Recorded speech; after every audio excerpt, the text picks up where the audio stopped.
Hello, people. We are back at To The Podcast, episode 185. And 186. Yes, it's your... 186? We just talked about this. You said 85. And I said 86. You said 86? You said 85, and I said, baby, it's 86. 86! And we are back in the building for another episode of Us. It's your boy, International Walk. It's your girl, Tasha, who's with the mostest. Instagram, YouTube, TikTok, Facebook, Apple Podcasts, Spotify, iHeartRadio, Amazon Music, Podcast Index, Podchaser, Google Podcasts, Player FM. Type us in, we pop up. Like, subscribe, share, play, engage, have fun, talk shit. Tell us you love us, tell us you hate us. Engage. Watch your mouth, though. Watch your mouth, and I don't play about him, so watch your mouth, though. I will crash out over her. But I refuse to be arguing with strangers, like, on the internet. No, there's been some people that, tried to pop off. And what they say, you on the internet now, you got keyboard warriors. Yeah, and you can get the location. So, yeah, but I ain't even... Somebody talking shit in Detroit. I'll be there one day. I'm not even checking. I'm laughing. Somebody had commented on, it was this chef. Well, he's a chef, but he, reviews restaurants. And he's building a restaurant in Bali. And this lady was, talking trash, talking about, I heard you was out there in Bali turning them young guys out. He's gay. And, people what? Why would you put something out there like that? Where you hear that from? So, me just joking, I said, as long as they legal and it's consensual, it ain't no... I said, it ain't no problem. I said, hopefully, it said teaching them boys something new or something like that. I said, hopefully, you got somebody to teach you something new, too. So, it's jokingly. She going to respond back, I ain't your sis. And what she say? I ain't your sis, and stand down. I just laugh. The last thing I would do is be beefing on the internet with somebody. Okay. Stand down. Yes, she probably feel like I told her. Let's get to it. How are you? I am great. How you been? How you doing? I had to think. How's life? And right now, at this moment, I'm a 10. Wow. I feel great. I can feel it coming off you. Yeah, I feel great. I look great. My mind is great. My God is great. My husband's great. I feel good. Nothing is wrong mentally. That's so fucking awesome. I had a busy week, but it was some balance. And I made sure to take care of me and my husband in the midst of that busyness. Yesterday, I came home from work and I had to go back. I came home from one work event, had to go back to another. And I was exhausted. I think the heat did it to me. Exhausted to the point where I felt like... It should have zapped your energy. I had to go. I didn't have a choice. I had to go to sleep. And my baby was getting his hair done. Shout out to Nadia. She always keeps my baby fly. I got it out. And I had clocked him or whatever. All right, he'd be home around this time. But he came home earlier than I thought. She was fast. And I'm like, hey, he what's up? I was so tired when you came in. I had to go to sleep or I wouldn't have been able to make it in the evening time. But nevertheless, I feel great. So mentally, yes, I am a 10.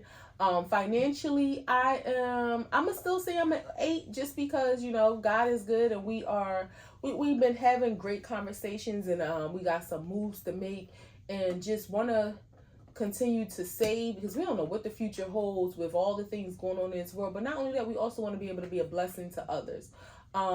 Work is a 10. Work is good. Work is very busy. If y'all are not aware of what National Health Center Week is, Google it. You can find out. That's coming upon us. So I'll be very busy. I mean, it's kind of self-explanatory, but you can look it up and see. It's a national thing. And this is my second year with my team, so I have it's my second year.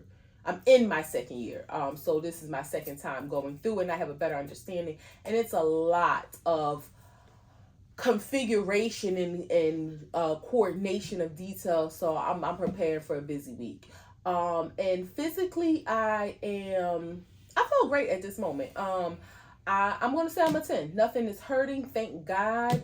I feel good. I don't have nothing to complain about, so while I'm not going to say I'm anything less than a 10, I'm a 10. I feel great. Okay. Did you do cocaine?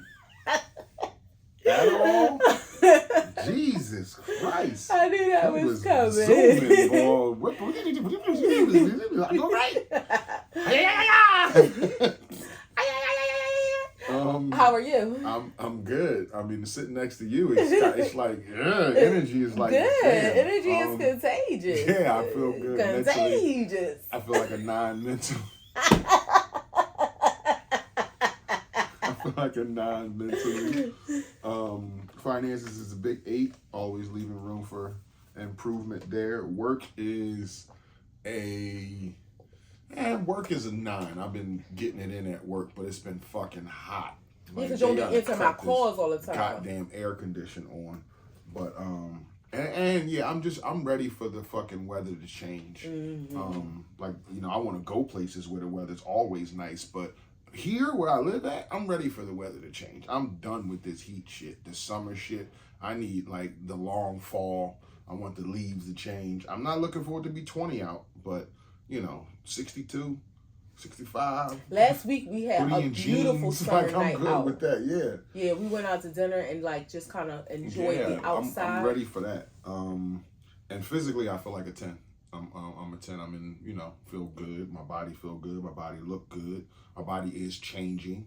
Down in weight, so that's a good thing. Trying to hit my goal of 250. Yeah, just a couple pounds shy. Then when I hit 250, I'm gonna go for 245. So, you know, we'll see what happens. You know, I wanted to say this. Well, I just thought about this last night. It was at the event I was at. You know, we were talking about goals and losing weight and gaining weight and being over 40 and how hard it is and blah blah blah. And one of the guys on my team that was there, he was saying how in the last 2 months he lost 20 pounds. And he was saying he hadn't really been, other than playing basketball, which is a great workout in of itself. But he said he hadn't really been working out in terms of like going to the gym regularly. And he's been focusing on his nutrition because he said he didn't want to be bulking up. Like he wants to lose weight first and then bulk. And he was like, he wanted it to be easier to drop the weight. And so it's like so many different ideologies when it comes to weight loss, because they say if you do lift weights while doing cardio, that helps you lose weight faster, because even when you stop lifting the weights, your muscles are still engaged in burning calories. But then I can see how that, like, the physiological aspects of it would kind of, because you're toning instead of just losing with strict cardio. I don't know. It's like all the crap shit. Jorge told me you gotta bust your ass in the gym for your body to keep burning calories as you walk around all day. Mm-hmm. So you gotta hit a gym session where you burn 1,000, 1,500 calories, and then walking around all day or sitting down, your body is still in that burning zone, metabolic state or whatever. It's still in that state, so you're going to be burning fat and just knocking off calories watching TV. But, you know, normal person go to the gym, kill 300-400 calories.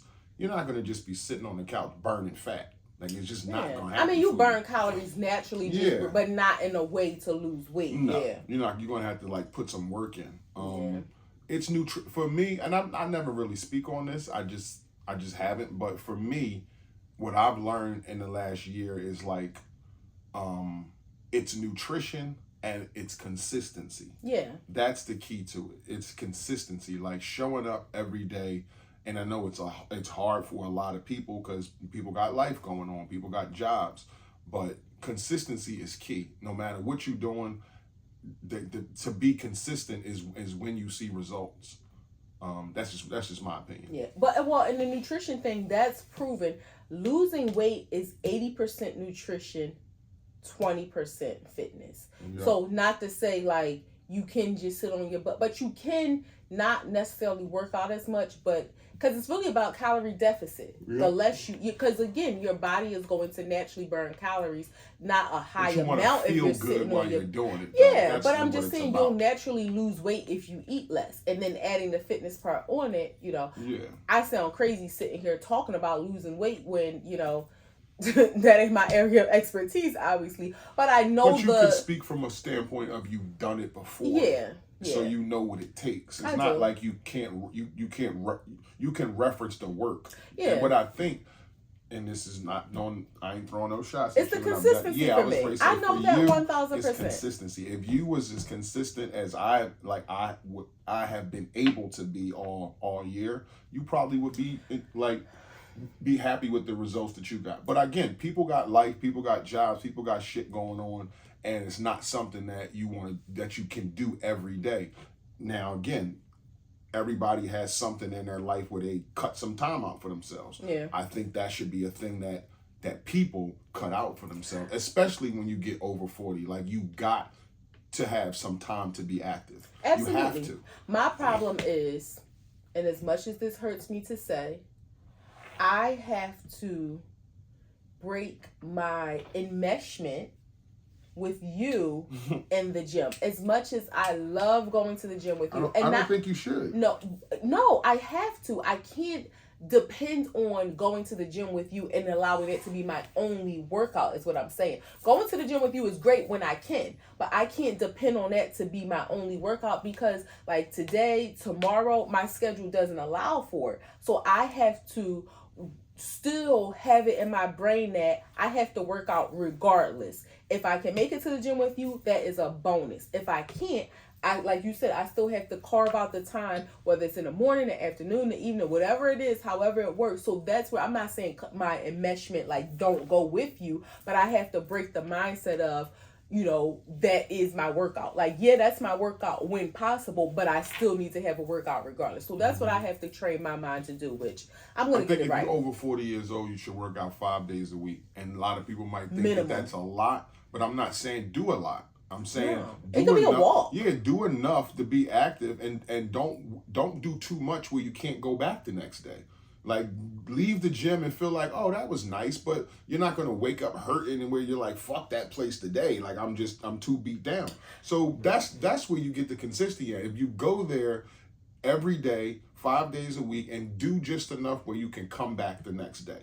Because sometimes you can go overboard and you wake up in the morning and you're like, the last thing I'm thinking about is the gym. My body just can't do it. But if you go there and do, consistency, a little bit, you chip off, every day. And when the days add, and I didn't know this, but when the days add up, because in the beginning I used to tell myself, I don't see no results. I don't, shit ain't happening for me. My body ain't changing. But over time you do see it. And it's like, wow, it gives you a second win, like a little click, like, oh shit, like I'm seeing some results. Let me hit it a little bit harder. Let me step it up a notch. I seen this video, and it really put things into perspective.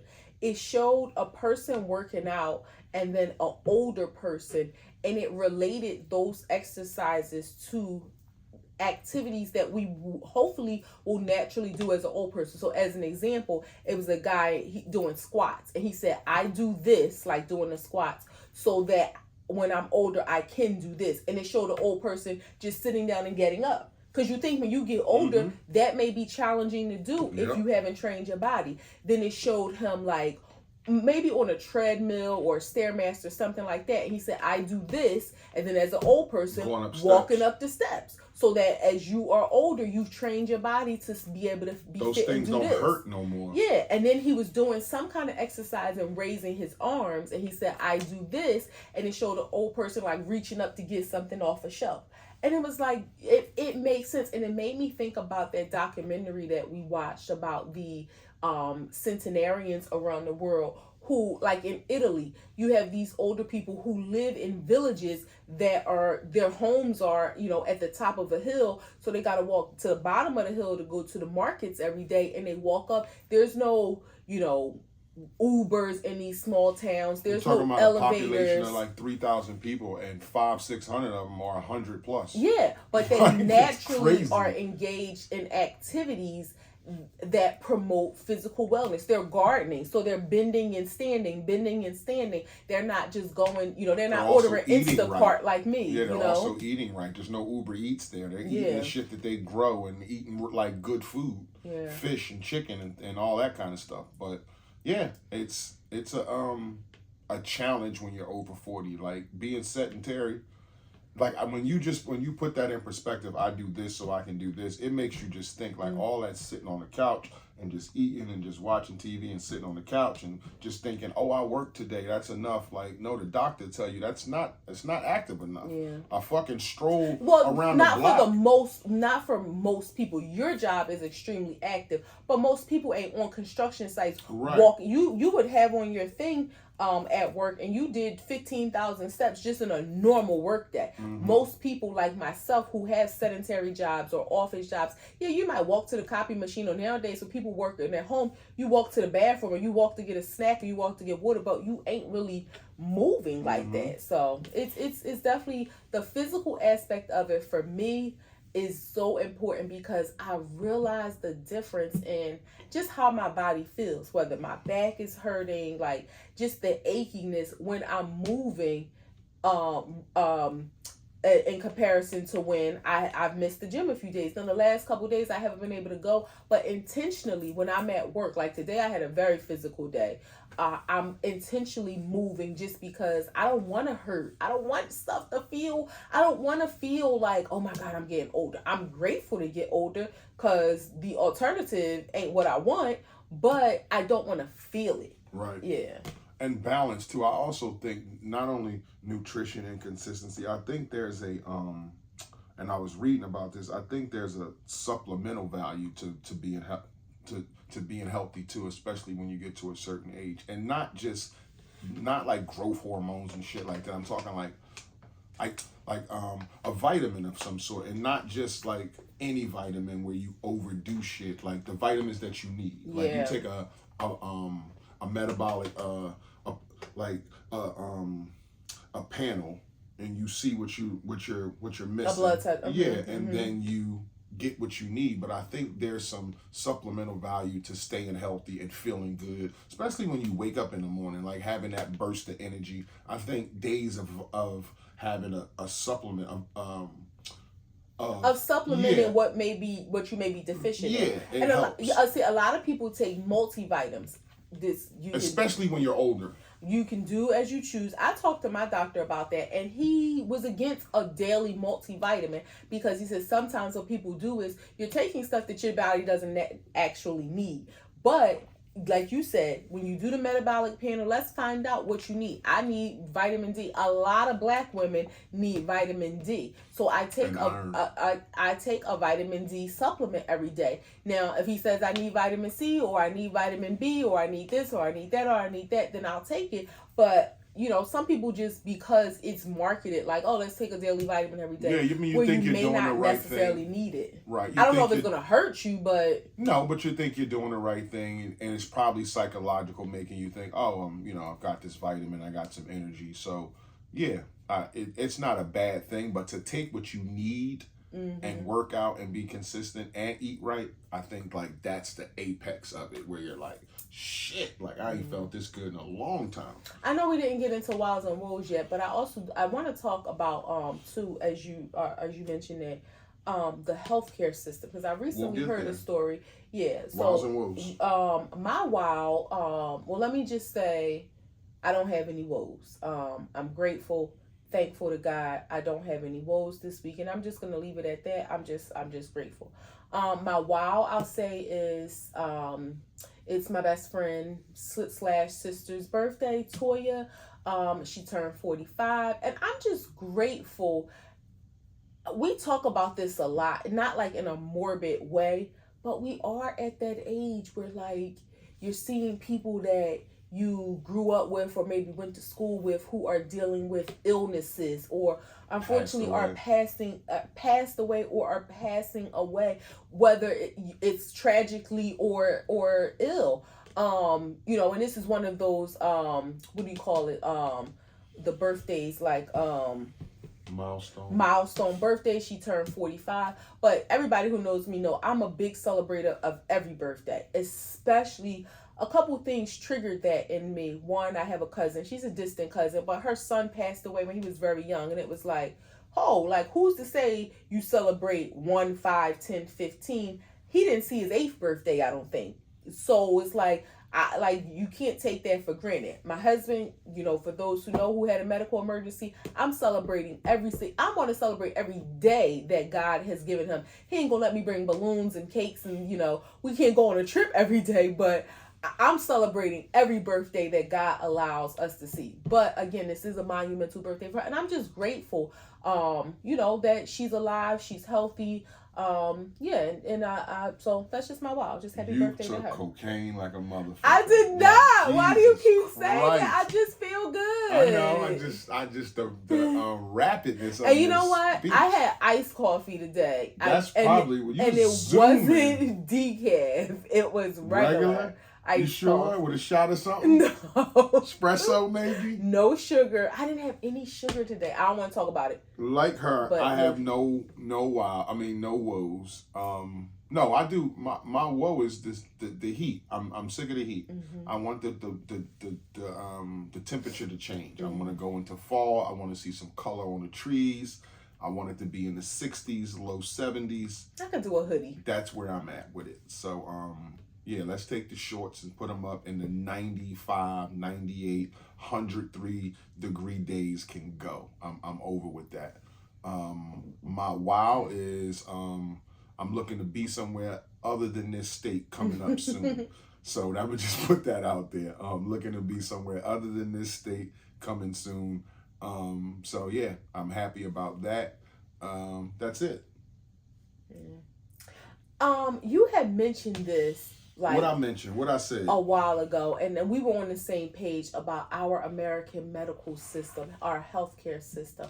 And recently there was you said it's shit? Yeah. Recently there was a story, and I don't know the young lady. She's an Instagram influencer. I think she's from Philly, but I don't know her. But the gist of the story, her mom was experiencing some chest pains. She goes to the ER. They said, they claimed it was some kind of respiratory thing, and they had prescribed her I think a asthma pump or something like that, which they had done before. She begged them to do a CT scan, and initially they wouldn't, and she begged them, and eventually they gave in. They did it. They found a lump on her lung, stage 4 lung cancer. So she began not treatment, because I think she said she didn't have to begin chemo necessarily. She started I believe it was inoperable, but she started taking medication, and she also started some holistic stuff.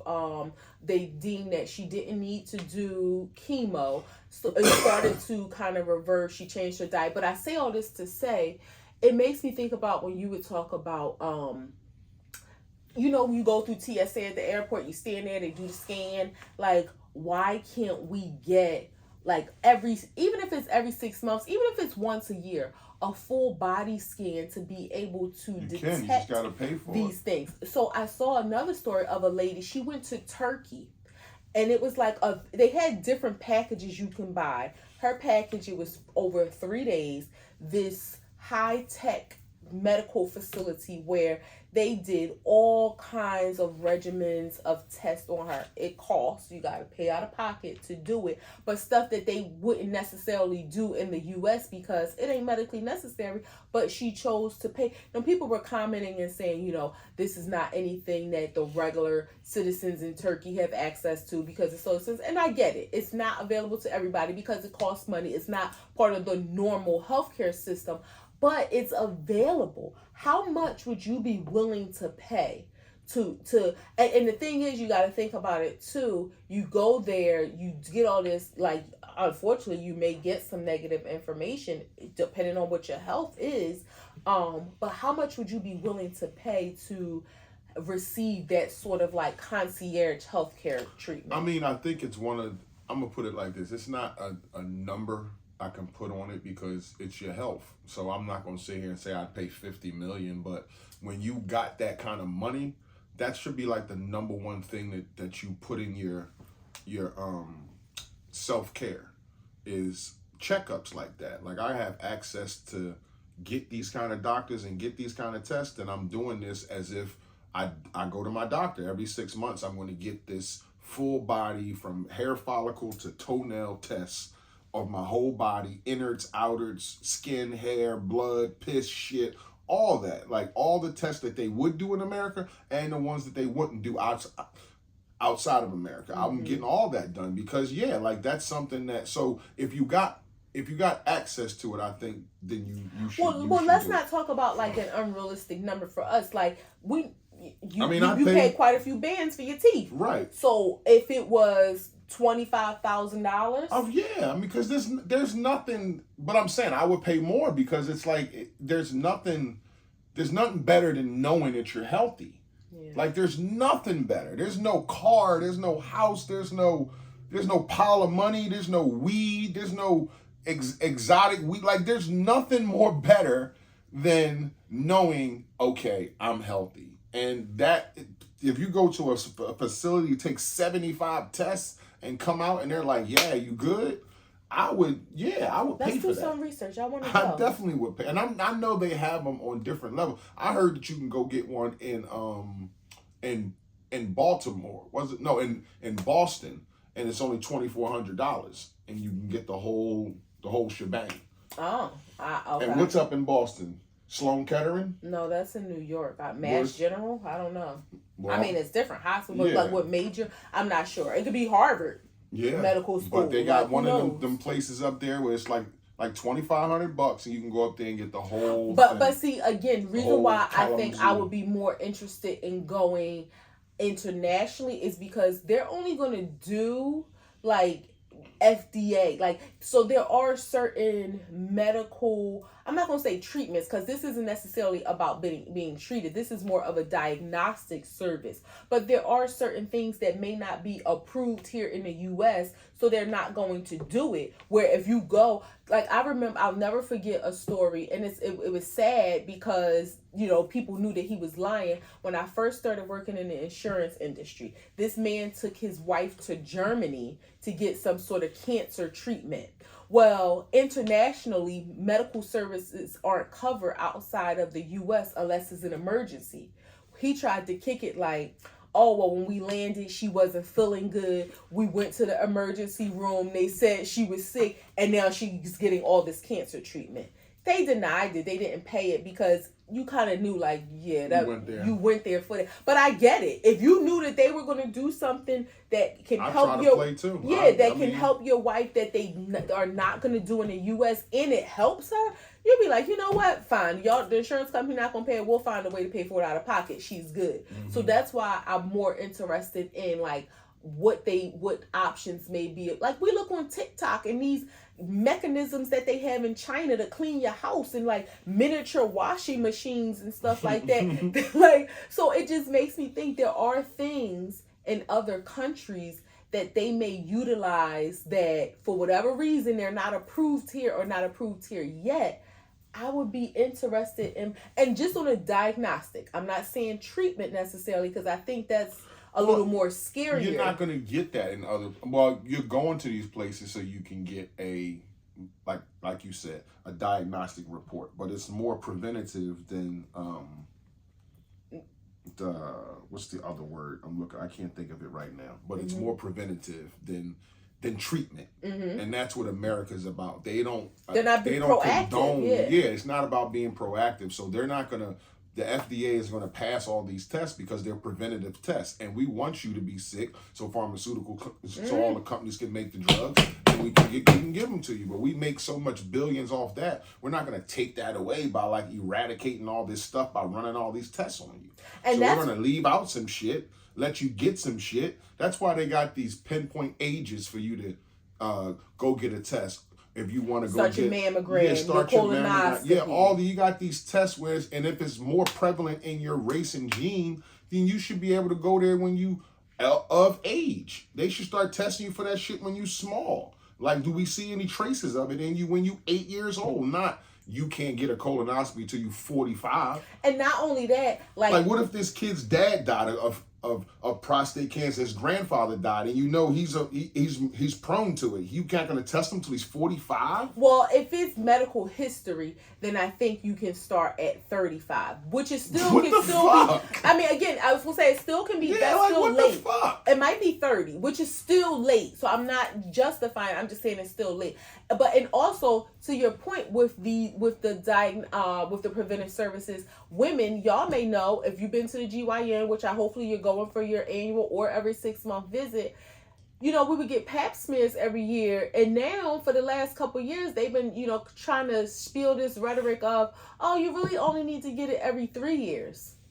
But that's a suggestion. So I empower all of you women to know your insurance company will pay for it every year still. The doctors will say, oh, you only need it, or, it's kind of overkill if we do it every year. My question is... they want you to get cervical cancer. They want you to get all them kind of cancers so that they can treat you. And they even started to give pushback. They will still do mammograms annually, and they'll remind you. But I think like last year... the lady told me like, oh, well, now, you don't necessarily have to go every year. Like, no, ma'am, my insurance company is going to pay for it every year. So I'm going to be here every year. And if I ever feel like anything is wrong, whether it's with my cootie cat or with my boobies, I'm coming more than every year. Like we're getting checked. We're getting checked. It just makes me sad. But going back to the story with this, I'm happy that she was empowered. And this is why it's so important. I love going to your appointments with you, not to just be in your business. You remember the one time they ain't let me in and I was pissed. They had to sit in the car on faith, and listen. Because when I got upstairs, that's already on my mind. Like with the first person I saw, I'm like, yo, what? My wife can't come up here? He was like, who told you that? I'm like, the lady downstairs, like, she can't sit up here with me, like. And then she was like, well, we only do that when the patient is old and they need to be cared for, or it's an emergency. I was like, it's an emergency. I need to be cared for. And she started laughing. She was like, I'll call down. I'll get her up. Yeah, but it's so important for people to have someone to advocate on their behalf. Not to say you can't, but I may have a question that you may not have thought of. Or they may, especially when somebody is in a vulnerable situation where your mind is afraid, you're not, like, you may not be thinking clearly, or they may thinking, I want to get the fuck out of here. Yeah, or they may say something and you interpret it one way. Yeah. I interpret it a different way. So 2 heads are better than one. It's then when you start talking about having somebody older, like this lady's mother, like you have to have somebody to be able to advocate for you if you're not able to advocate for yourself. And again, even if you are, it doesn't hurt to have somebody in addition there and push to say, no, like, nah, this not right. Like, y'all got to do more. Y'all got to check more. Y'all got to look more. Y'all got to ask more. Y'all got to test more. Like, whatever. I think if you're not abusing the situation, then you should be tested. Like, yeah, I'm not asking for drugs. I don't think a person should walk into a facility and say, I need a colonoscopy every month.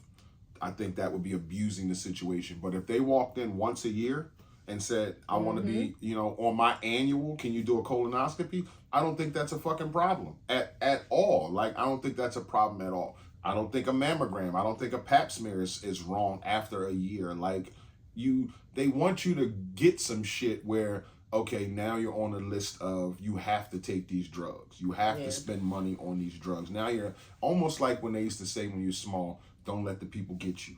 Don't let the system get you, because then I can't do nothing. Once you get in the system of the drugs and you got something and you sickly, you is very unlikely that you come out of that. That's how the opioid epidemic became as rampant as it is. Not even just pain pills, like this, just being on medication for 5, 6, 7 years. Now your kidneys is fucked up. Your liver fucked up. No, I get it, but I'm just saying that's just one example. Yeah, you're not going to be addicted to, like, kidney medication or cancer medication. It's financial. But again, the opioid epidemic was an example of how things just bubbled and bubbled and bubbled. And then we have a different crisis on our hand. And now everybody want to hide their tail between their legs because the people who own the OxyContin company and all that, they were responsible for pushing and pushing and pushing and pushing because of the pharmaceutical profits that they were seeing without realizing the destruction that you're causing to society. Now, just to pivot a little bit,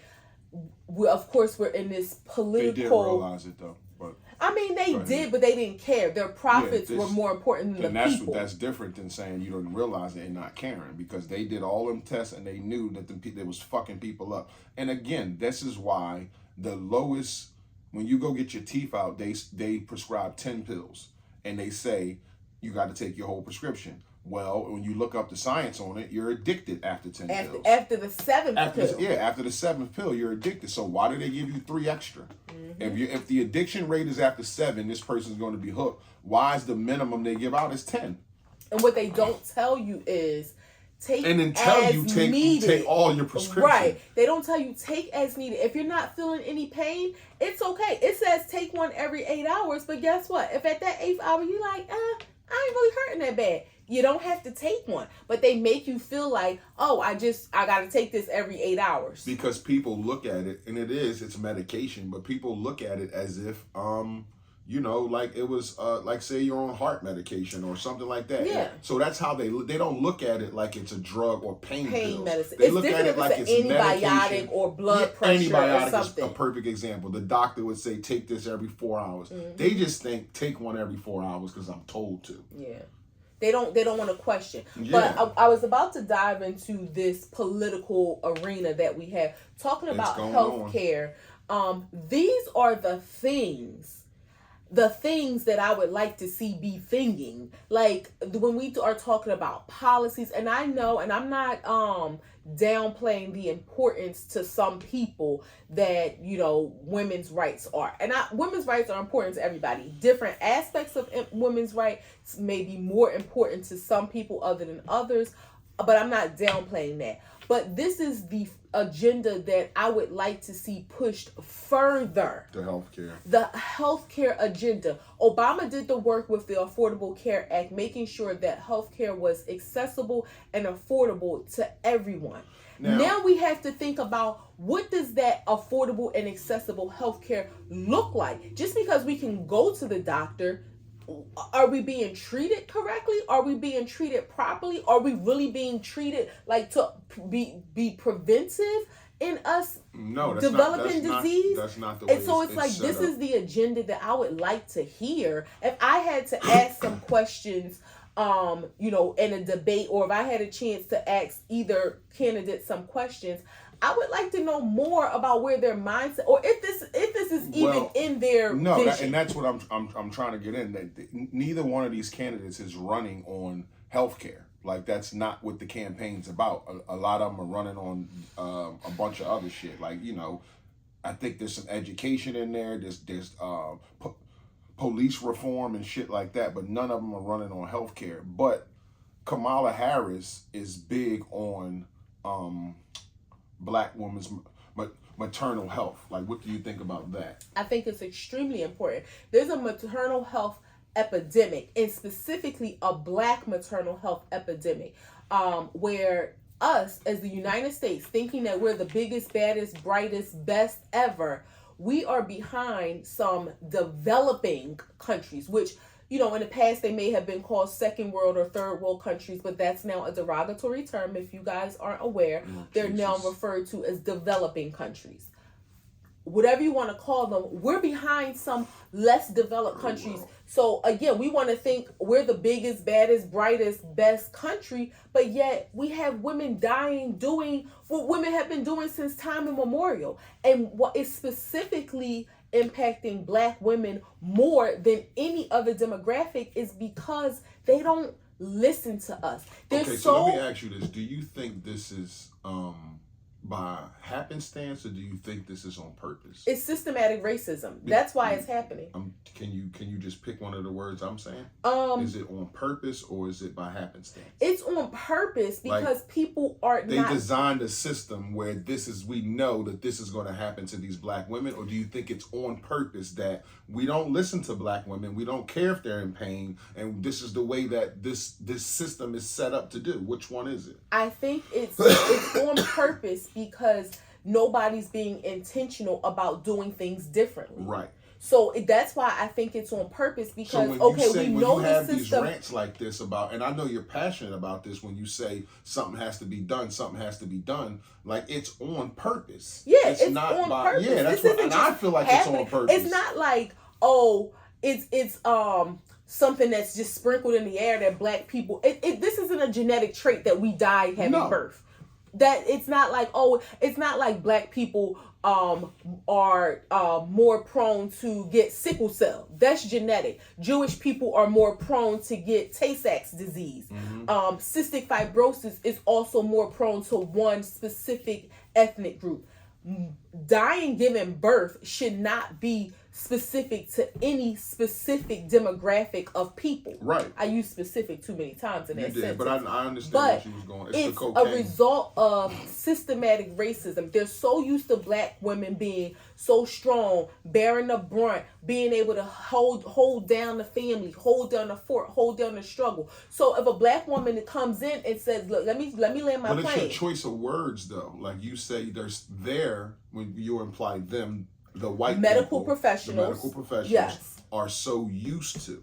Why are they used to that? Because black women say that. And I'm not playing devil's advocate, but you say they used to it like they just got used to it. They got used to it from y'all saying it all the time. But us saying it in the realm of society and taking care of our families is different. And yes, I will say that we have been conditioned to some point not to be complainers. Right. Because we get that label of like being bitchy or being the angry black woman or hard to deal with or nagging. So we've been conditioned to kind of like put other people in other things, whether it's our families, our jobs, before us. And we, unfortunately, when I say we, just black women in general, we deal with so many struggles, then we kind of put our health not at the forefront. Right.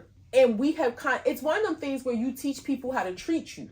So this is why, kind of spinning the block a little bit, advocacy is important. We have to learn how to advocate for ourselves so that we can speak up and let people know, nah, I'm not being quiet about this. You can't just tell me, oh, that's all right, it'll go away. Nope, I need a test. You're not going to tell me it's going to go away. So with that being said, this is an example that a medical director at a hospital gave. She said, a black woman will come in and they may be pregnant or something, and maybe she got 3 other kids, right? Maybe she works a lot of hours and she's pregnant, says, I've been having these really bad headaches. Well, a white doctor will look at it in a joking way like, oh, you got kids, you're a little stressed out, you're working a lot of hours. It's normal for you to have headaches. Just get a little bit of rest. Okay, but that headache could be systematic of so many other issues. It could be systematic, but it just is like kind of brushed off as like, oh, you got a headache, it's just stress. And sometimes people are afraid to push back. We talked about before how the older generations, they hold doctors and lawyers on such a high pedestal. And it's not just the older generations. People are afraid to kind of push back or ask questions because they feel like you're the expert, right? But if you're a black woman, you go into a hospital, you go into a facility that is doing this on purpose, you push back as a black woman, which you should if you feel like you're not getting the treatment that you are supposed to get. What makes you think now you're going to get the treatment that you're supposed to get? Like talking shit or voicing your opinion about it is not going to make them, the people, say, oh, just because she's loud and talking shit, now let's treat her as if she should be treated. Like, that's not going to happen. You're still going to leave there with a bitter taste in your mouth about, they didn't treat me like I wanted to be treated. They didn't take care of me like they should have took care of me. So how do you fix that? When you find out I'm not being treated the way I should be treated, you should leave that place. Right, I don't think you should talk shit and then expect people to do better. So you are, and not on purpose, but you're doing exactly or saying exactly what they think we're going to do. We don't have to be loud. We don't have to talk shit. We can speak very educated and say, Dr. Francis, I understand what you're saying. However, I do want to tell you, this is something I've never experienced before. I've had 3 other children. I haven't felt like this before. I would really appreciate if you can do some further. It doesn't have to be, Okay, so let's take, you're absolutely right. Now, but to your point, if you feel like you're not getting let's just say pushback. Let's just say pushback. So if you give some pushback, you're still in a place that is doing this on purpose. So why would they listen to you? But so when I say systematic racism, yes, systematic in the sense of like the police department, the government is systematic racism. But you can't think like everybody in the hospital. So go beyond, okay, I would like to speak to another doctor, right? Or, look for a doctor that looks like you, because we also have to be aware. And we kind of talked about this a little bit about integration versus segregation in society, and not to say we have to be segregated, but it's one of them things like we are one of the only groups of people that just accept whomever's in front of us. And this is not to say we can't be fairly treated. I have an Indian doctor who I love. I think he gives me very good care. But you have Asian patients who will only see Asian doctors. Mm-hmm. You have Indian people of Indian descent who will only seek out Indian doctors. You have Jewish people who are Jewish descent. So sometimes we have to look for those who look like us. So how about he goes and gets the black doctor, he comes over, you all consult, and he says, I agree with the white doctor. If you don't agree, you leave, you go somewhere else. There's millions of doctors out here. I'm not saying you should. I think that's my point. I think you should leave the place if you feel like you're uncomfortable or they're not doing anything. I don't even think you should go through the gamut of let me look for somebody that look like me, because that doctor might come over and do the same thing, like consult with him and say, you know what, I looked at your test. He's right. You probably only got a headache. I mean, now you got two doctors there who said the same thing. You think they're going to bring a third one in to accommodate you? Yes and no. So yes, there is some power in just leaving, but we have to call them out on their stuff to correct the behavior. So even if you like, you know what, I'm pregnant, I don't want to put myself under this stress, so I'm going to seek services elsewhere. And if I need to go somewhere else and get the care that I feel that I need. But you need to circle back, whether it's through a letter to the administration. You can't just is what I think. Yeah, you can't just say, all right, I'm just going to leave this alone and not push the issue, because that's when we don't break the system. And again, I'm not playing devil's advocate. I'm just saying these are all the things that could happen. I think you should stop at Action News and tell on the ass. But I'm just saying, what do you do in those situations when you're feeling like I am being tolerated and not celebrated? Like they're just tolerating me. That's where advocacy, self-advocacy comes into play. You have to speak up for yourself. And sometimes all hospitals have like case managers, social workers. And social workers, we kind of attribute social work to like therapy services or like if like foster care and stuff like that. Hospitals have case managers where you can maybe talk to them and say, this is what's happening, this is what's going on, and write letters. Like, people really have to call people out on their BS, so that if and when things go wrong, you sign so many papers when you're in the hospital that says you relieve yourself of all that shit. Exactly. But when you call them to the forefront, you have written documentation like, I'm telling y'all this mistreatment, I'm telling the doctor ignored this, I told the doctor this is how I feel. God forbid something happens to you. And I'm not saying it's all about being litigious and about collecting $1, but make them stand on it if they don't do what they're supposed to do, and God forbid something happens to you and you survive. No, if you don't survive, that's even worst case scenario. Then your family has to deal with it. But we can't, yes, you and I've never been pregnant, but I know the stress that pregnant women go through. You don't want to put yourself through too much stress in fighting the system at that time. But even if you be like, I gotta come back. I could die in here. I'm about to have a baby. No, what I'm saying, go somewhere, like go see another doctor. But remember, I'm coming back to get y'all and tell on y'all like with I Action did. News. With Action News. With Action With News. Action News, yes. Because I'm having a correspondent out here, the cameraman, everybody. Like, y'all on some bullshit in here. Like, I remember y'all treated me like shit. Yeah, I mean, we have to. The black maternal health mortality, the black maternal health crisis in this country, unfortunately, y'all, it's not getting better. And I can say I work in the state of New Jersey, where we are. The state of New Jersey used to be number 47 out of 50 states. That's horrible. New Jersey has some of the richest counties in the United States. So to have that high of a mortality rate in a state where you have so much money is crazy. And I'm not saying money should save people, but it's just crazy. Nobody should be number 50. But the fact that New Jersey was number 47, now they're number 27, but the United States as a whole in the world is still like 25. And we think we're the top country and everything else. She can go on with this healthcare stuff like this is her passion. I thought something was running over. It was the paper fall. That was God. Like, shh. Back to the presidential shit, because this is just in the news. We got to get on with it. I know that's Kamala standing on that. I'm all for it, but I will say this too. When you talk about women's rights, she is also an advocate for transgender women in sports. That's a different. I mean, okay, that's cool. I mean, because when you talk about women's rights, it's like she raised $200 million in a week. 52 million of it was given to by Bill Gates' wife. Oh, wow. So she's got some big people that's endorsing her. I personally still don't think she can win, even with our vote. I just don't think that black men are going to vote for her. Really? Yeah, I just don't think so. I don't think that she appeals to black men. Just by some stuff I was reading, just by some stuff I was hearing on some podcasts and shit like that. But I think she's low in the polls with black men. And again, even with our vote, she needs 92% of the black vote to win. She's not going to get 90. I think Mark Lamont Hill said something like she needs 84% of the women and like 90% of the men.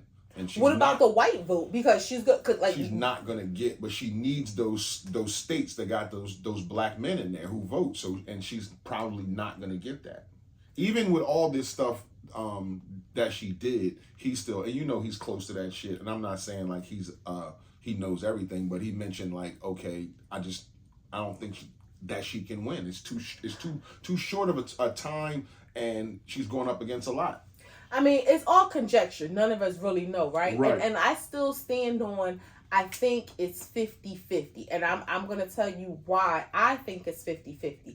I think the same reasons why people wouldn't vote for, I think people who will vote for Trump is, one, they just like him regardless of what his politics are. Two, they agree with his politics. A lot of black people like Trump. I'm talking about people in general. And when I say, I don't necessarily want to say politics. I want to say his policy. Or three, they simply will want to vote for him because they absolutely don't want to vote for Kamala. So they don't care what his policy is. They know he may be a racist or whatever, a sexist, a misogynist, all that. They just do not want to vote for Kamala, so they're going to vote for him. So those three reasons why I think people will vote for him. On the other end, I think the same with Kamala. You think they're the only three or just three? I think those are the three scenarios under which, again, either people, they don't care about his policy, they just love him. Like they don't even know what his policy. They haven't read Agenda 47. They have no. I think it's Agenda 47 is called, or Agenda 45. What do you say to the people? And this is a lot of black people in our culture who say they had more money when Trump was in office. Whatever that means. Now I know. Let me finish. I know he does tax cuts for people that ain't us. Okay, like people that got 50, 60, 100 million, $1 billion in the bank. But what do you say to I mean, because we're talking about a lot of people are talking like this, and it's out there, it's a thing, and these people might vote who feel like that. Like, speak to a person had said to you, hey Tosh, I had more money when Trump was in office, and that's what I care about. Okay. Like, what do you say? You could don't be dismissive and be like, "Oh, get the fuck out of here." Like, what do you say to a person that says, "Okay, listen, that's one of the reasons why I would vote for Trump"? Okay, so you have more money. Let's say whatever that means. Whatever that means. Let's say he's back in office, and now could be checks. You have more money, but the police can whoop your ass, and there's no repercussions for them. Or you won't ever be able to vote again because he creates a dictatorship. And or takes out democracy. For the Muslim, people of the world, your Christianity is forced on you and your children, or you'll be persecuted for practicing any other religion. Because even though the Constitution says that there should be a separation of church and state, if you read the Trump Agenda 40, I keep forgetting if it's called. Well, he said out of his own mouth, I want to get rid of the Constitution. So whatever but bill what I'm he's saying putting is in, the he said agenda, outright, I want to get rid of the Constitution. That is clearly written out, and I've skimmed through all of it, but I'm going to sit down and read it all specifically. But Christianity is and I'm a Christian. I'm not gonna say I'm not the kind of Christian he is. I'm a Christian. I love Jesus. That's my faith. Y'all know how I feel about my God. Christianity is all up and through this policy. So y'all think, your kids going to school, they're going to be forced to pray, which I don't think it's nothing wrong with praying. I think it's something wrong when we live in a society that is forced upon people, or if you're not allowed to believe in anything else. And that might sound crazy coming from me because of how strong my faith is, but I think that's not the democratic society that we live in, where it's like being in one of the Islamic Middle Eastern countries where you're persecuted for being a Christian. Like, we don't want to live in that kind of society. I don't want anybody persecuted for their beliefs. I would like for everyone to come to Jesus, but I don't want you persecuted by the government if you don't. So you can get them stimmy checks all you want. Hold on. So you would rather live in a world, I don't want to go off on a tangent here. I just want to be clear. You'd rather live in a world where every 8 billion people were all Christians, or live in a world where you can do what you want to do? I don't hate anybody. I don't, but I know what I like. I know what I love, and I know what I follow, but I don't want. I'm not saying I hate them. I want everybody to come to Jesus of your own will. I don't want you to be forced to. Hypothetical. Would you rather live in a place where 8 billion people are all Christian, or 8 billion people can do what they want? I would rather 8 billion people be Christian. Okay. Yeah. That's all. That was easy. Yeah. But again, if you choose not to be, I don't think you should be stoned or imprisoned or punished or be persecuted because of it. So I think that's what people have to, and I am no political person at all. Like, this is the first time that I'm 43 years old. And admittedly, it might sound crazy to some. I don't care what y'all think.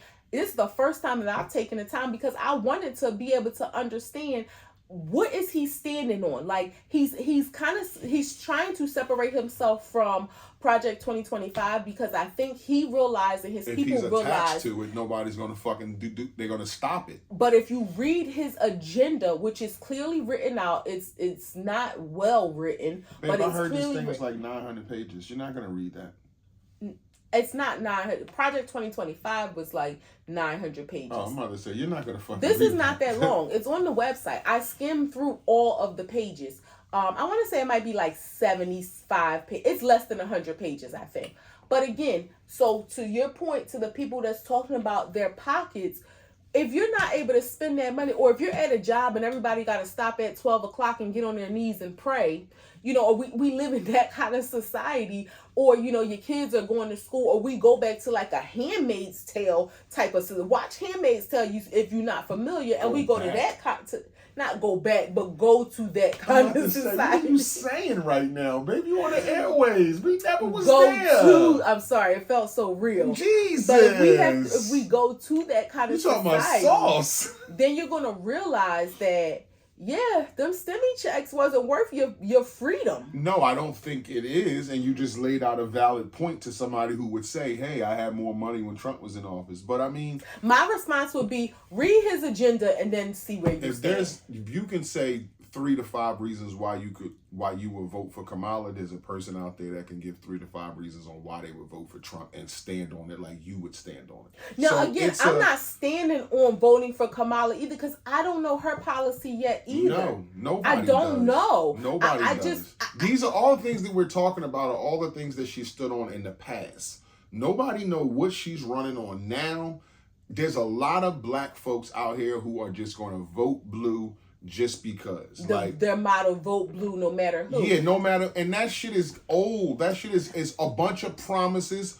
a lot from Obama. Let's be real. A lot from Joe Biden, and probably more of the same. Like that's what they do. They promise, yeah, we're going to do this just to get the vote, and then once the vote it comes in, those 4 years you're not giving your promises. You're not talked to. You're not the things that you were promised to get that vote doesn't happen in those 4 years. But see, my thing is this: I don't even hear or see any promises. From what I've heard so far, the only I'm talking about the Democratic Party, not her specifically. Well, I'm talking about her right. specifically. Right. She's only reiterated the things that Joe Biden was running on. That's what she reiterated. Yeah. The shit that Joe Biden was running on. And the last 4 years, what everybody was saying was this is whack. Shit is bad. Unemployment's bad. This guy's giving money to the Ukraine. Everybody's broke here. It's bad. It's bad. It's bad. And he's incoherent. So, but my thing is, I mean, and this is subjective depending on where you are in life, what you're doing in life. I mean, yeah, people can say it's bad. Our life hasn't changed for the worse. No, our life hasn't changed. But what I'm saying is this is the year where people care about this shit. And people, they want to be heard. And these debates, they come up about who is this lady and what she's running on. And everybody just sits back and says, oh, because it's Trump, it don't matter. It's like the lesser of two evils thing. You don't know who's over here, but you do know I don't want this guy. Well, so no matter what, I don't give a shit what's over here. Over here is tolerable for 4 years. This is not. Yeah, I mean, and unfortunately, if that's the choices that we have, that's the choices that you have to make.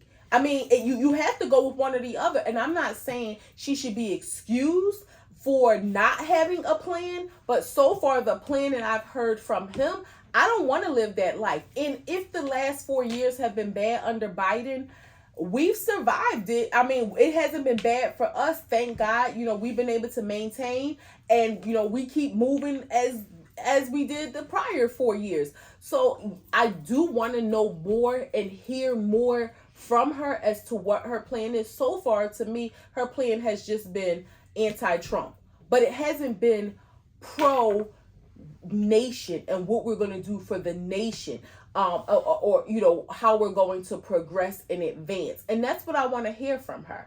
So we'll see. People vote in the future, they don't vote their reality, and I think that's going to be the problem. It's like chicken is high, gas is high, all these things are problems that people are dealing with day to day.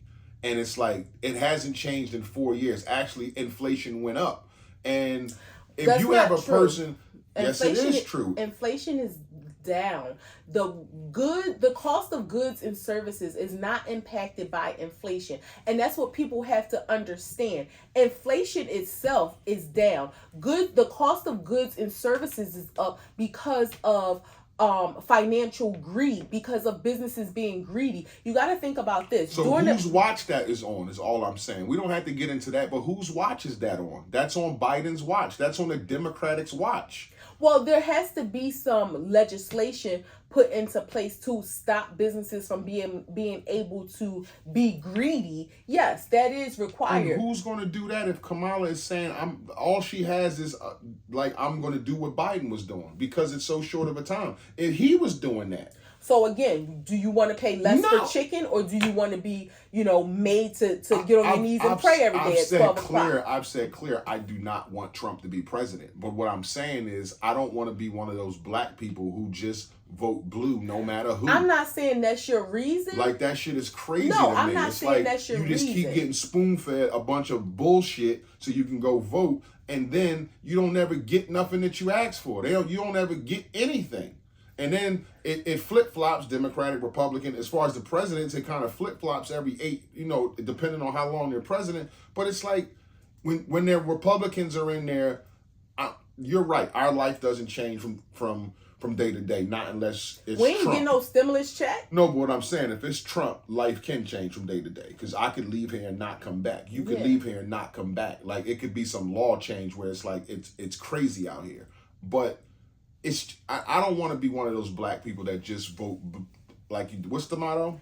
Blue no matter who. Blue no matter who. Like, we've been doing that ever since we've been born. But let's not put that on black people, because white people, I've seen white people pushing that agenda as well, who are, so that's not just a black thing, that's a Democratic thing. That's my point. And when you talk about us on the ground level. Poor white, like when I say it's people that vote their future, not their reality, because there's poor white people who will vote for Trump knowing that he's not going to pass any laws to affect them now. I know. And let me finish. And so they'll vote Republican because to like they don't have $50 million in the bank, so any tax break he make ain't gonna affect them at all. And they'll vote for a guy and laws that'll keep them poor. So they're not voting the poor white people of Kensington or wherever the fuck they're from. They're not blue.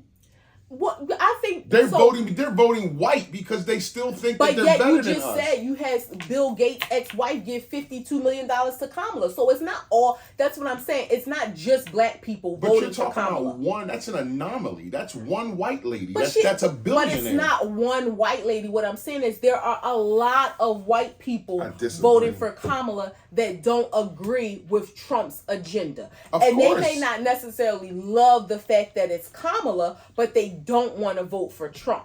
That's all I'm saying. It's not just black people. I think it's that democratic mindset that yes, it shouldn't be blue no matter who. We should. When I'm speaking, I'm not speaking in totalities of all people. I'm speaking just about our people. And as black people, we've always been taught to vote blue since we were small. We've always been taught to stand on that side of the aisle, no matter who the fuck was over there. No matter who was over there, it didn't matter. It didn't matter. It was just vote blue. You couldn't even ask why. Just don't vote red. Just vote blue. Well, Democrat, because we never knew blue and red. Well, but you know what I'm saying, and that's been a thing in our community. Is what I'm saying. Now, I'm giving grace. Of course, there's other people out there that is going to vote blue, but I'm just saying in the black community, we've been taught that shit since we was children. Yeah, but I think right now, the reason why that rhetoric is being pushed so hard, because this is the first time I've heard that it being pushed the way that it is, like in a campaign format of blue no matter who, because they're saying we just don't want Trump.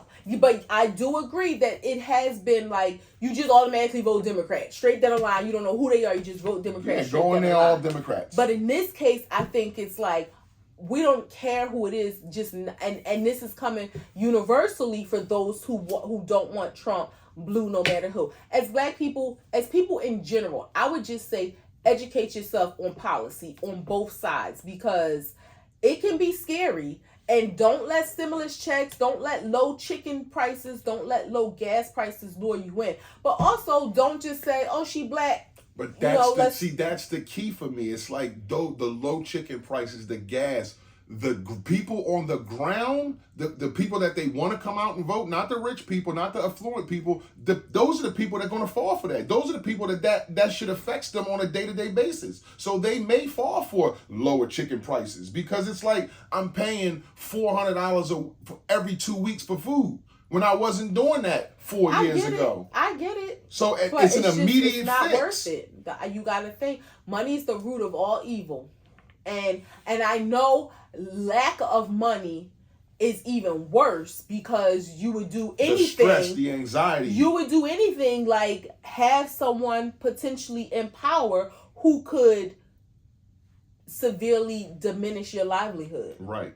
And again, your chicken would be low, your gas would be low, but when you can get a stop and frisk, like that kind of shit. Or it's a curfew. You got to be in the house by 9 o'clock. You can't drive no damn place anyway. It was a good conversation, mate. He was getting into it. Yeah. 3 grams. Go. Summer Olympics. The Summer Games is out. I have to say, this, I'm just going to stand. It's been good. I don't remember it being this good for probably like 2 Olympics. And I don't know since Usain Bolt. I was going to say, I don't know if we've just been more engaged, but it's been really good. And you know what I think it is too, for me at least, it's the television format. Of course, the time zone difference, which usually it is, when it's in a foreign country. But the way that they have social media kind of ruins it a little bit, because they'll like I knew that Team USA women's gymnastics won gold before we got a chance to see it, but still seeing it is awesome. Well, all this shit happens in the morning, and we're seeing it primetime Olympics. I know, but people will post about it, Right. saying, this is what happened, and it's like, all right, I want now. But I mean, even if you saw it live, we'd have to be up at 7 and 8 in the morning to be watching it live. I know. I just wish that people didn't post about it. Like, let us see it and know, because when you're watching it, it takes away the anticipation. You're going to see it and be amazed by the skill, but they're going to win, or they're not going to win. The first 2 days, they used to say live in the corner. Yeah. Now it don't say that, so I know I'm watching something that's taped. One of the things I do want to say that kind of drew my attention. I'm like a little bit obsessed with geography and knowing where places is and stuff like that, and looking at the USA gymnastics team. When they would say where a person was from, I was looking at their hometowns. All of them being from very financially wealthy areas, right? Gymnastics costs. Come from a family that got to pay for gymnastics. But when you're talking about in the U.S., there's a story about Rebecca Andrade, an amazing gymnast from Brazil. She has put Brazil on the map. I know her name. Everybody know her name. And it's crazy because I was watching her 2 nights ago, and I was telling my sister and her friend Rob about our friend Rob about her. And then it was like the next day, all this buzz. But she is amazing. But it goes to show the difference in the U.S. compared. Her brothers used to walk her 2 hours a day to the gym. She lived in the favelas of Brazil, to the gym for gymnastic practice. And so it's crazy that in other countries people come from very poor and dire circumstances, and they're in gym, they're participating and getting the opportunity to participate in these events. But yet in the US, it's like an elitist activity. And that's why I like the guy Freddie Flips, who he said, growing up, it was like maybe 1 to 3 out of 100 boys in his gymnastics gym that were black. And he knows why. His family had money. It was expensive. Other people didn't have it. So he's trying to create opportunities for other young black boys to join, because he wants to put men's gymnastics on the map. I love that. Yeah.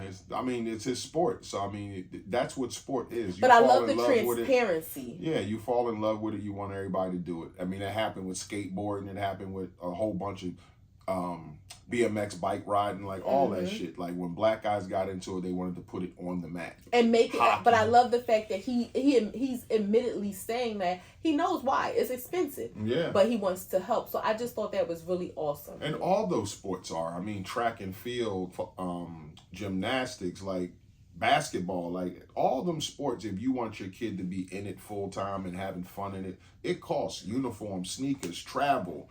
But why is the U.S. costs like that? It's a shame. It's because such a capitalist nation. Money. Yeah, it's about money. That's the reason why these kids will play 12 games in a weekend. Because it's about money. Like no kid should be on an AAU team. I was watching Carmelo and his son. You shouldn't be waking up at 4 a.m. to play basketball. Like and you 16 years old. That's crazy. Next gram. Maya said that she was celibate for 7 years. And earthy people who say like shit like this, I was celibate, I needed to cleanse, I got closer to myself. It's like, is that really bullshit or just like, how fucking open-minded can you be not having sex? How much sex was you having that you were so close-minded that now you're so free from 7 years of not having sex? Like, how much is sex going through your mind in a week or a day that you're so stressed about it or wanting to have it where it's like, I'm not clear-minded? So, like, we're not rabbits. We have sex and we enjoy it, but it's not like you can't get through the day because you're thinking about shit when I lay down at night. Like, I'm not clear-minded. It may not be to that level, where she can't get through the day. But, if you are not in a relationship, I just seen somebody's story, and I will never say who it was, and they talked about not being emotionally attached to men, and they find themselves being a hoe because they want to have sex, they want to be stimulated, but it's no attachment. So they can find themselves, dating 3 people at a time, and like you're having sex with them, but it's no attachment. And that's a hoe. Yeah, she's admittedly said, like, I find myself being a hoe. Now, she used to be married and just got divorced, and she's like, she wants to be married again because she realizes she's being a hoe. So there are some women and men too, but we're gonna talk about women who attach. They don't have that emotional attachment to people, or they don't correlate sex to being something that's special. So they have it with so many people that you probably do need to be like, let me stop, let me cut it off and get my mental right, so that I'm not just dealing this out like a deck of cards. I mean, yeah, as a man, I just don't see it. Like, I don't see myself not having sex for 5 or 7 years would make me so more clear headed than I am now. Like, I don't think, like, I'm still gonna pray, I'm still gonna have time to myself, I'm still gonna do self-care. So I don't know how much more clear-minded I would be if sex was if me and you was still living here and not having sex.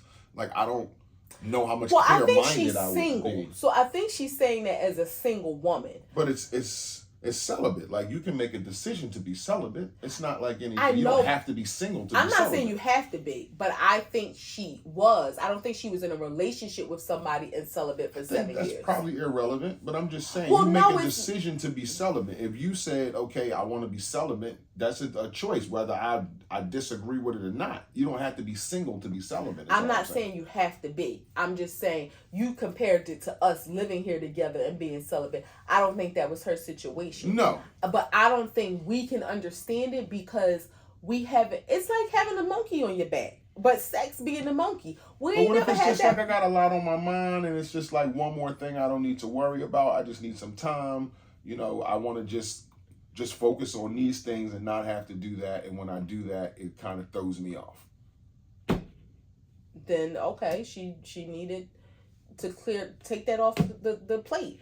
But then what? I don't know. Like in 3-4 weeks, I don't think I'm gonna be much more clear-headed. Like, I don't think I'm gonna be like. Well, again, you don't know. I don't think we can relate because it ain't our thing. Like, I can't relate either. But I mean, I can only even if you were single and you thought, okay, I got a divorce, I'm single, I'm 52 years old, I'm gonna be celibate. I'm not gonna have sex until I'm 60.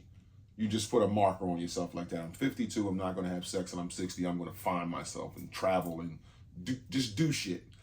You can do that?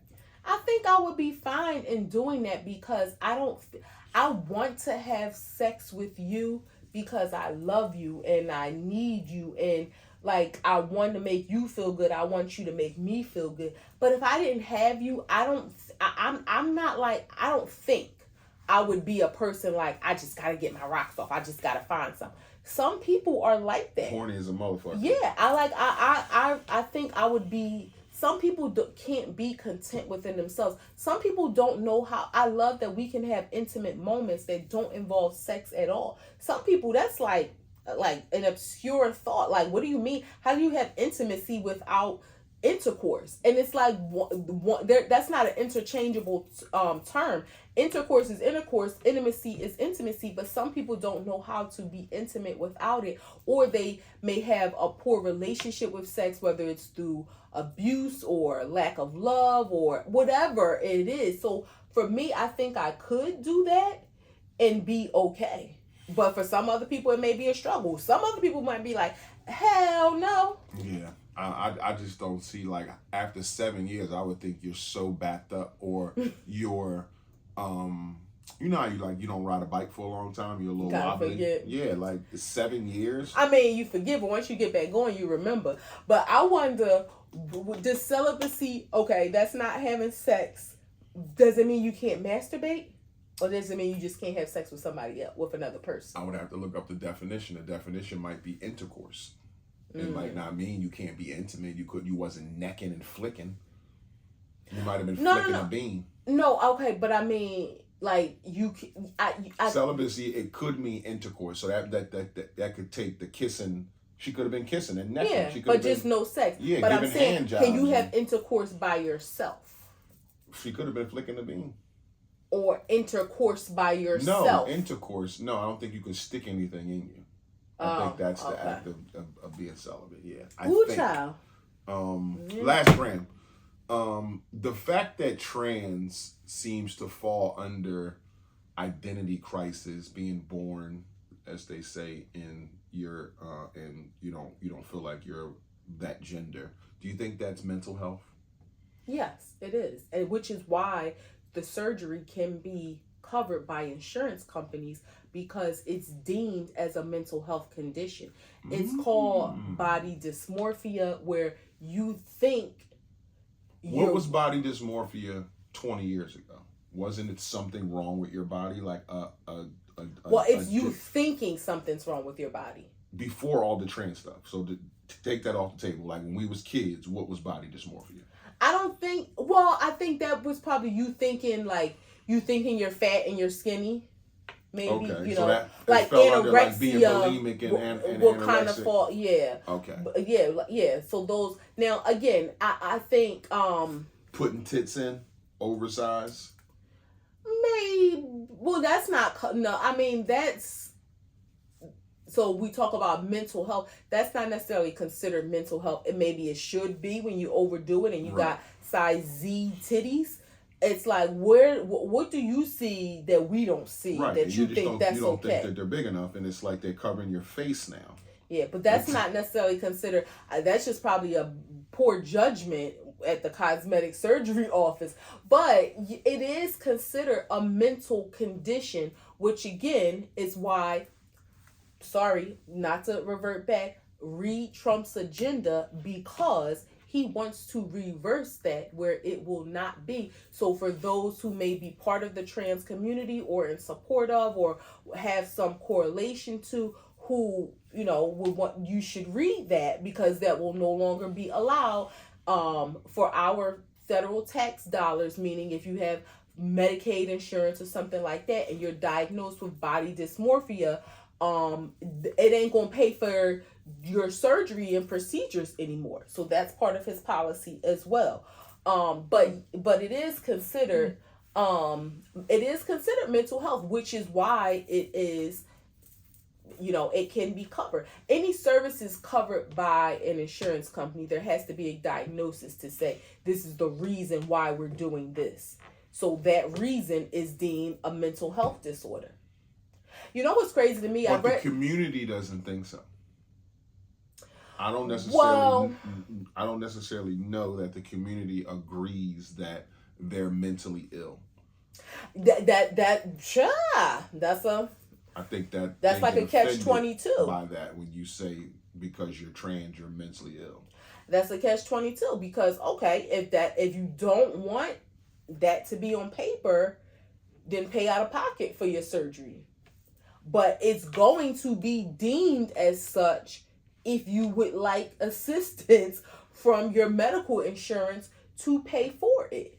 I seen a thread that somebody had posted that was saying something like, and I'm going to make up the story because I don't remember exactly, but it says something like, this man was mad because he found out I was a trans woman and blah, blah, blah. And people were commenting saying, if trans women want to just be looked at as a woman, why do they always identify themselves as a trans woman as if they want that distinction? If you don't want it to be any distinction and you just want to be viewed as a woman, why do they always, I don't want to say always, why do they put that label, right, instead of just saying like, I'm a woman too, or like, I'm a trans woman, I should, and it's like, okay, do you want to be included or not? Or do you want to be included with an asterisk on it? Like, yeah, I think they want to be under the light of the LGBTQ, the community. So I think they want the trans there. They don't want to leave that off. I think for them to drop that is like, it's disrespectful. But then it's like, you're right. It's a valid question. You want to be judged as a woman, but you the one keeps saying, it's like a black woman saying, I just want to be a woman. I don't want to be a black woman. And it's like, you keep putting black in front of it. Exactly. Like when they say, you keep putting trans in she front is of the best black athlete ever. And it's like, but then you can't wave the flag and say, as a black athlete, but you don't want to be acknowledged as a black athlete. You just want to be acknowledged as the best athlete. Same thing. So I just thought that was an interesting question. But your question too, like if I think they are offended if someone says, "Oh, he has a mental illness." But actually, I'm pretty sure. I would say I'm 90% sure that they're offended if you say, "Oh, you're trans, you're mentally ill." Like they would be like, "No, the fuck, I'm not. Like this is how I was born, and I'm a boy, but I was born a girl. So I don't have nothing to. That's not my mental illness. It's the way I was born. I feel different in this body." But it's deemed a mental because they call this was your gender assigned at birth, and it's like it wasn't really assigned. The penis indicated that you were a male. The doctor didn't just assign you as that, or the vagina dictates that you are a female. The doctor didn't just assign it. But because you feel that, oh, that's my gender assigned at birth, but I am the other, then that's deemed as a mental illness because mentally you're not able to connect your mind with your anatomy. Something men never told women, I'm gonna just drop it on y'all. We can feel it when it comes out. When we come, we know it's a boy, it's a girl. Like, that was a girl. That was a boy. Let's do a wrap. A2TP podcast, episode 186 coming to a close. Instagram, YouTube, TikTok, Facebook, Apple Podcasts, Spotify, iHeartRadio, Amazon Music, Podcast Index, Podchaser, Google Podcast, Player FM. Type us in. We come up. Like, share, subscribe, engage, talk a little shit. Tell us you love us. Tell us you hate us. But watch your fucking mouths.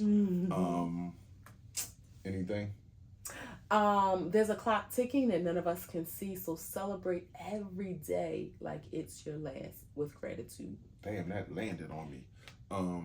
That was deep. Your boy International Walk. Your girl Tosh, the co-host with the most. If you fuck with us, you fuck with us. If you don't, you should. Peace.